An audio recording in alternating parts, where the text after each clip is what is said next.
I'm Star-Lord. I formed the Guardians.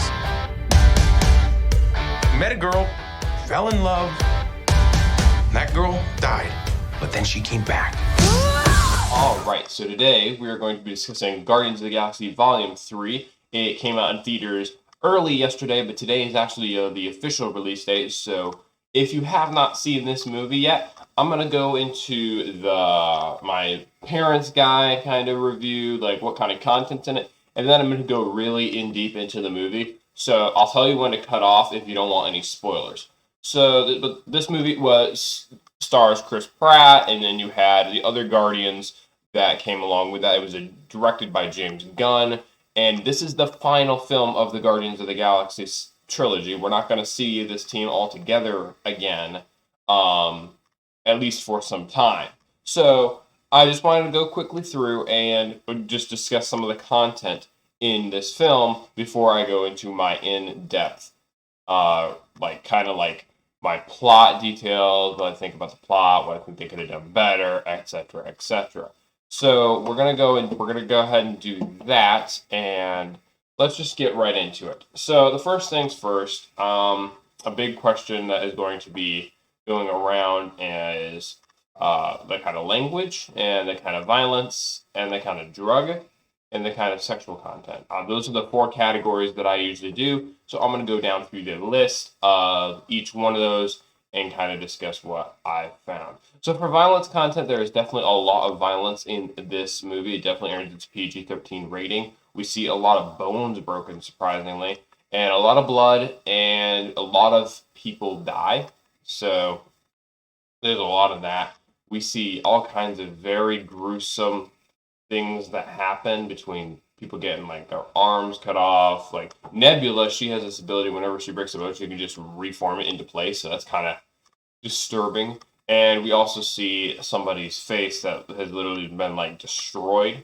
So there is definitely a lot of goriness and blood in this. So if you're one of those people that just don't like that kind of stuff, I would not recommend this film for you because there is definitely a lot of it in it. But if you've seen the previous 2 Guardians films and other Marvel films, you're probably all right. Moving on, we're going to talk about sexual content for a minute. So Peter Quill still is in love with Gamora, and because they used to be in love together until Gamora died and then was replaced by an older version of her, because the older version of her came forward in time with Thanos in Avengers Endgame. So she doesn't know him, she doesn't love him, but nevertheless, Peter Quill still feels attracted to her, even though she doesn't like him. So you have that for the entire film, and he's trying to change her and trying to help her realize who she was. Of course, it's not going to happen, and eventually he learns to let go, but it takes some time for that. So, however, he also has this kind of thing with Nebula for a couple of scenes where he's talking to her, and he's like desperate for love. He wants somebody to love him, as anybody would, but you do have that. You also got one scene in which Mantis touches a guy's hand, and Mantis has those powers where she can just speak something and then people feel like that. And she touched the hand of a guy and she said, "You are deeply in love," and then points to Drax. And the guy, I mean, it's very mild. The guy just is like super friendly to him. I mean, nothing really sexual about it, but you can tell where they were kind of going with that. But I mean, it was played for laughs, but it is worth mentioning here. Moving forward, we also have a couple of words that are used, like the D word we get. So we get that a couple times. And speaking of words, we'll just jump right into the curse words that are used in this film. So, of course, the first one, the one that everyone's going to be talking about, is we got the first F-bomb in the MCU. I don't think anybody cared. That was unexpected and, in my point, really unnecessary. But nevertheless, we got that. So just beware, they have crossed that bridge. So that could be probably expected in future Marvel films. So, okay. We also got a few other words. We got a couple of uses of the S word, some uses of the Lord's name in vain, as well as some B words, and what else do I got here? Oh, and there's a few other words that are throughout this movie, pretty similar to Guardians of the Galaxy Volume 2 and Volume 1. Nothing really major outside of the S words, the Lord's name in vain, and the F bomb. And for the final thing is drug and alcohol content. At the beginning of the movie, Star-Lord is very depressed since he has lost his love, and he is therefore drinking a lot, and he gets drunk, and we see him like passed out on the floor, acting like, I mean, he's really drunk. I will save my thoughts about that for the plot review, which is going to start now. So if you have not seen this film yet, I recommend that you stop the video here. We are going to go into some deep plot details and kind of just discuss exactly my thoughts about the movie, where I thought it failed, and where I thought it did well. So without further ado, here we go. Kill anyone who gets in our way. No, not kill anyone. Kill a few people. Kill no people. Kill one guy, one stupid guy who no one loves. Now you're just making it sad. All right, so why is Drax so upset? And here's the example. Here's exactly what happened. So I'm going to start in the beginning and kind of go through the entire movie and put my thoughts in. So at the beginning of the movie, we kind of have the Guardians of the Galaxy on nowhere. They're kind of just enjoying their lives, trying to make that nowhere their Guardians of the Galaxy HQ. And that really works out for them. But however, Peter Quill, as I said a few minutes ago, was just really drunk. He just was out of it. I was really scared that for the entire movie, Star-Lord was going to be the butt of all the jokes, and he was going to be like this drunkard Thor Endgame kind of thing where he just wasn't helpful at all. Thankfully, that did not happen. Nevertheless, he's just been drunk. Guardians of the Galaxy are just going on with every day, and Adam Warlock shows up and starts to beat everyone to death. I mean, he shows up and he's just like almost killing these Guardians. Like, he's overpowered them easily. And he injures Rocket Raccoon in his heart. And so they have these things called med packs that they can use. And as soon as they defeated Adam Warlock and got him to have he retreated, they used all these med packs on everybody to heal them. And it worked on everyone but Rocket, because Rocket is a science experiment. He's a piece of software kind of thing. Hardware too. He's got this kill switch on his heart, so that if anyone attempts to mess with like healing him with a med pack, it's going to explode his heart and he's going to die. So, and there's the only way to turn off that switch is to get a passcode that will turn that off. So that's kind of the whole gist of the movie. Find the passcode so that we can save Rocket Raccoon's life. And in the meantime, while Rocket Raccoon is out and he's kind of dazing into dreams, we see his backstory. We get to see how the High Evolutionary created him, and how he became this very intelligent species that he shouldn't have become. And the High Evolutionary wants him back because if you make something that great, you're going to want it back, because that's just so he can continue to do what he does. And the High Evolutionary is one of these people that believes he is God. So I want to point that out. He believes that he is God in certain aspects. And he wants to make the perfect universe where everyone is the most intelligent that they can be, and the most perfect that they can be. My sacred mission is to create the perfect society. He didn't want to make things perfect. He just hated things the way they are. All right. And of course, the High Evolutionary is not a good person. He kills animals that don't work out. And he makes promises he doesn't keep. So he is in no way a good person. So anyway, since they have the kill switch, they have to go and find the passcode. So they go to this planet that they hope to find the passcode at, but they need the help of Gamora, who actually wasn't with the Guardians in the beginning. She's actually part of the Ravengers now. So Gamora helps the Guardians break in to try to get the passkey that they need on this planet. Now, the planet, it didn't have it. So they spend a good portion of the movie on they're trying to break in, getting in there, and the passcode isn't there. So, yeah, that kind of sucked. So the High Evolutionary finds out that the Guardians are around and finds out that Rocket's still alive. He didn't think Rocket was still alive, so he shows back up, and he says, we need to get Rocket Raccoon's brain so we can study it to see how he became so much more intelligent than he should have become. Like, he knew things that he shouldn't have known, because all the thoughts that he had would have already been known by other people. So he was just being able to come up with his own. So High Evolutionary wants to study Rocket, he wants to dissect him, etc. But of course, the Guardians aren't going to let that happen. So the Guardians travel to this counter Earth, and it's basically just Earth, but instead of humans, you have all these animals and other species that have just been mutated into the most intelligent version of themselves. Like I think you see like a sheep and some other animals that are they look like humans. I mean, it's pretty interesting to see that kind of thing. But so the Guardians show up there and they're trying to ask, how do they find the pass key?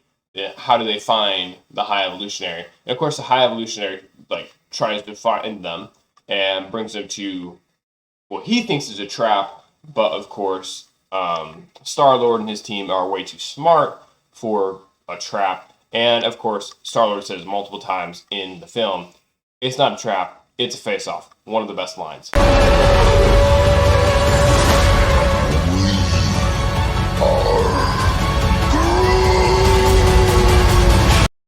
Yeah, it was just great. We had a great fight scene there where Star-Lord flips the cards and is actually able to fight and survive inside the High Evolutionary's lair, if you will.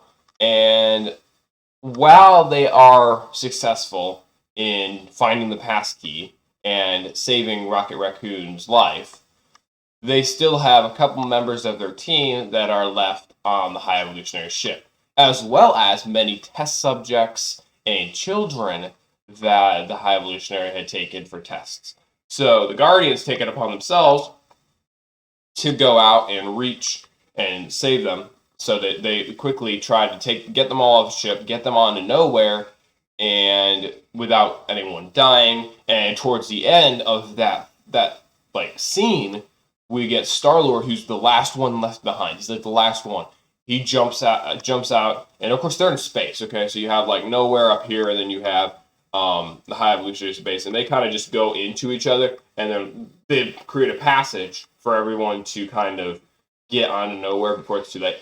But really quickly, the ships start to part, and Star-Lord is the last person left, and he jumps out, and he tries to get there, but he starts to freeze due to the ice. And I thought this was going to be the end of Peter Quill. I was scared. I walked into the movie, the one person I did not want to see die was Peter Quill.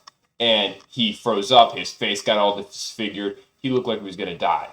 Nevertheless, Adam Warlock saves him. And we haven't even discussed Adam Warlock yet. I'm saving that. So if any of you are wondering anything about him, I'm saving that outside of the fact that he beat people to death in the beginning. So, yeah, this is going to be a long review. Sorry, guys. So, yeah. Anyway, Star-Lord, disfigured face. However, he survives. The movie kind of goes from there. Star-Lord talks to the team, and he's like, I would like to go spend some time with my grandfather on Earth. I haven't really spent any time with him and his family. And Amanda says she wants to go off and explore her own adventures. And then the rest of the Guardians kind of go separate ways. There's still the Guardians of the Galaxy. Rocket Raccoon currently leads them. It's like Rocket Raccoon, Cosmo, Groot, Kraglin, one of the kids they rescued, and Adam Warlock is a Guardian of the Galaxy. But you have the others who kind of are doing other things. Like, I think Drax and Nebula are working with this. I think it's the High Society. I can't remember completely. But she's basically trying to create a area for these children that they rescued to live. But that's kind of where the film goes. Now, that was just a quick spread over. I didn't really go too deep. And one of my main criticisms about this movie, as you probably can tell, there is way too much going on to kind of dissect everything. And the first and second Guardians of the Galaxy movie, you knew clearly what was happening. This one, there was a lot of potential that was wasted. Adam Warlock spent most of the movie being kind of like comedy relief. I mean, he showed in the beginning he was really gruesome, but then he kind of was throughout the movie. He wanted to get Rocket Raccoon first to bring him to the High Evolutionary because the High Evolutionary created his species, so he wanted the credit. So we see him throughout the movie kind of trying to get Rocket, but in the end, he sees that the Guardians saved his life even after he tried to kill them. and he turns good. So that's kind of Adam Warlock for you. But there was a lot of missed potential in Adam Warlock. I think he would have been a much better villain for this film, personally. You didn't even have to mention the High Evolutionary. You could just have them fight Adam Warlock for the entire time, because he was very powerful in the beginning and nearly decimated them.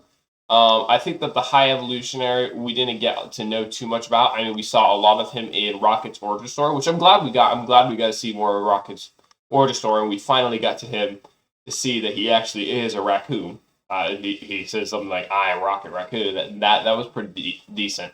But yeah, just a lot going on in this film that it's hard to follow. I think a lot of people's criticisms for this film is going to be there's too many characters, too much plot details to go about. Just talking about it right now, I'm like, I kind of have to watch it again to get everything. But nevertheless, it is a good Guardians of the Galaxy movie. I think it just seals off the trilogy very well. I am very shocked that nobody died in this film. I thought for sure we were going to get a main Guardian of the Galaxy character that would die. We did not. Rocket Raccoon almost did. Peter Quill almost did. There was at one point that I thought Drax almost did. But nevertheless, nobody died. So, that's all right. I would prefer that. I walked into it thinking that Rocket Raccoon was going to die, or Drax, because Drax said the actor said he was done. But nevertheless, I mean, everyone survived, but they split their ways, so the Guardians of the Galaxy will not be the same anymore. But nevertheless, we still do have other information that came later in the film that I'm going to get to now. So Star-Lord goes back to Earth, and this is like my main pet peeve of the movie. So there was this fan theory floating around saying that Captain America was Star-Lord's grandfather, because the woman that he took a picture with back when he was doing those shows, he took a picture with the woman, and later in She-Hulk we found out that they slept together.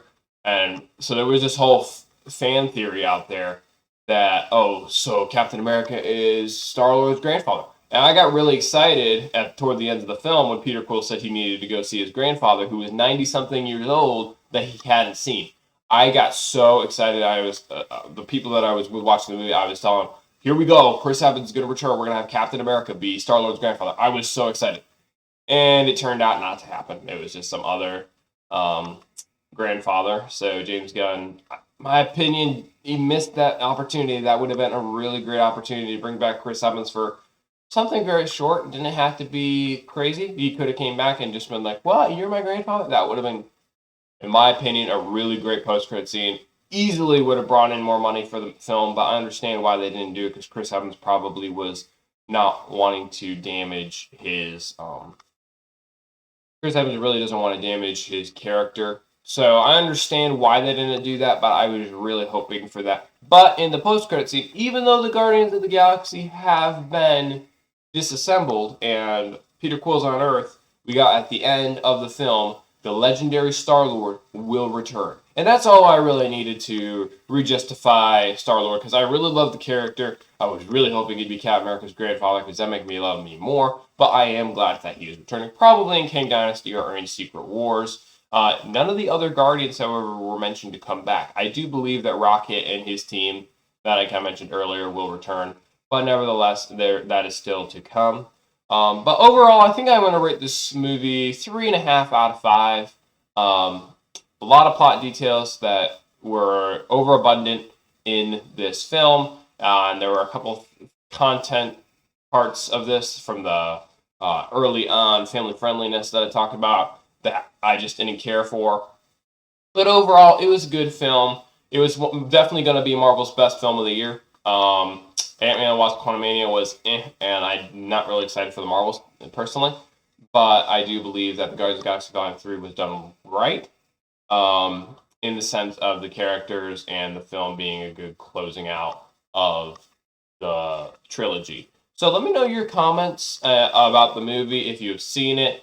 If you're still planning to see it, let me know when you see it so that we can just discuss some of the things like Rocket's origin story, Adam Warlock, Star-Lord, Gamora, and Drax. Anybody you really want to discuss, and we'll just go from there. And Let me know if you want to see more Guardians of the Galaxy. Let me know if you enjoy these types of reviews, or if you want me to break them up into more like 2 videos. If you want to have like one as a family friendliness and one as my review over the plot. Thank you again for listening today. I hope you guys have a good rest of your day.